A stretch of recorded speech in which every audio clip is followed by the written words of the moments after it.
ಆರ್ಥಿಕವಾಗಿ ಹಿಂದುಳಿದವರಿಗೆ ಸಹಾಯ ಹಸ್ತವನ್ನ ನೀಡಿ ಅವರಿಗೆ ಜೀವನದ ಯಶಸ್ವಿನ ದಾರಿಯನ್ನ ತೋರಿಸಬೇಕು ಎಂದು ಮಂಗಳೂರು ಧರ್ಮ ಪ್ರಾಂತ್ಯದ ನಿವೃತ್ತ ಧರ್ಮಾಧ್ಯಕ್ಷ ವಂದನೀಯ ಡಾ ಅಲೋಶಿಯಸ್ ಪಾಬ್ಲ್ ಡಿಸೋಜಾ ಹೇಳಿದರು.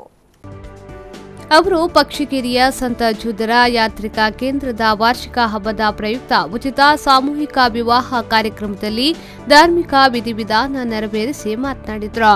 ಸಾಮೂಹಿಕ ವಿವಾಹದ ಮೂಲಕ ದಾಂಪತ್ಯ ಜೀವನಕ್ಕೆ ಕಾಲಿರಿಸಿದ ಎಲ್ಲ ಜೋಡಿಗಳ ಜೀವನ ಸುಖಮಯವಾಗಿರಲಿ. ಸಾಂಸಾರಿಕ ಜೀವನ ಎಂಬುದು ತಕ್ಕಡಿದಂತೆ ಒಂದೇ ರೀತಿಯಲ್ಲಿ ಸಾಕಬೇಕು. ಕಷ್ಟ ನಷ್ಟ ಇಲ್ಲದ ಬದುಕು ನಮ್ಮದಾಗಬೇಕು ಎಂದರು.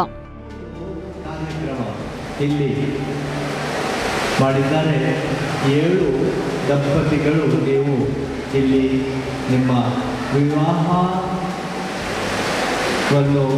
ಇಲ್ಲಿ ಪ್ರಾರಂಭಿಸಿದ್ದೀರಿ, ವಿವಾಹ ಸ್ವೀಕರಿಸಿದ್ದೀರಿ. ಪ್ರತಿ ವರ್ಷ ನಾವು ಮಂಗಳೂರಿನಲ್ಲಿ ಇಂತಹ ಸಾಮೂಹಿಕ ಮದುವೆ ಅಥವಾ ವಿವಾಹ ಸಮಾರಂಭವನ್ನು ಏರ್ಪಡಿಸುತ್ತೇವೆ. ಪ್ರತಿ ವರ್ಷ ಸಾಧಾರಣ 20ಕ್ಕಿಂತಲೂ ಹೆಚ್ಚು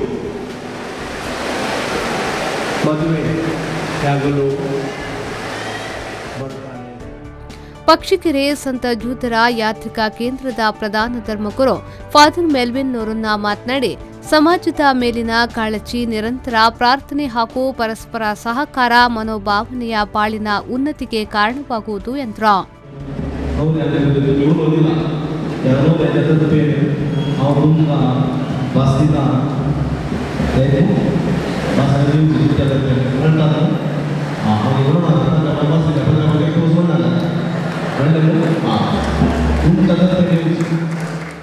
ಈ ಸಂದರ್ಭ Praveen Surathkal, Diana Pavanje, Joseph Madikeri, Baby Pangala, Rodney Mangaluru, Shilakerekadu, Ignatius Saastana, Jayamma Shidlaghatta, Rosario Kasia, Tara Katipalla, Daniel Bagalkot, Sujatha Hassan, Stephen Permanur, Babitha Chikkamagaluru 7 ಜೋಡಿಗಳು ಸಾಂಸಾರಿಕ ಜೀವನಕ್ಕೆ ಕಾಲಿರಿಸಿದ್ರು.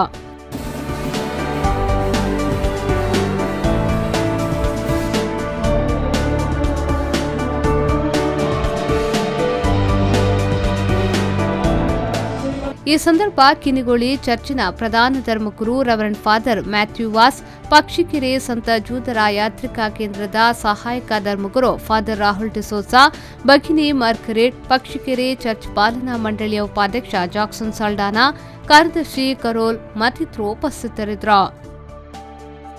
ನಿಶಾಂತ್ ಕಿಲಿಂಜೂರು, ವಿ4 ನ್ಯೂಸ್ 24/7 ಮುಲ್ಕೆ.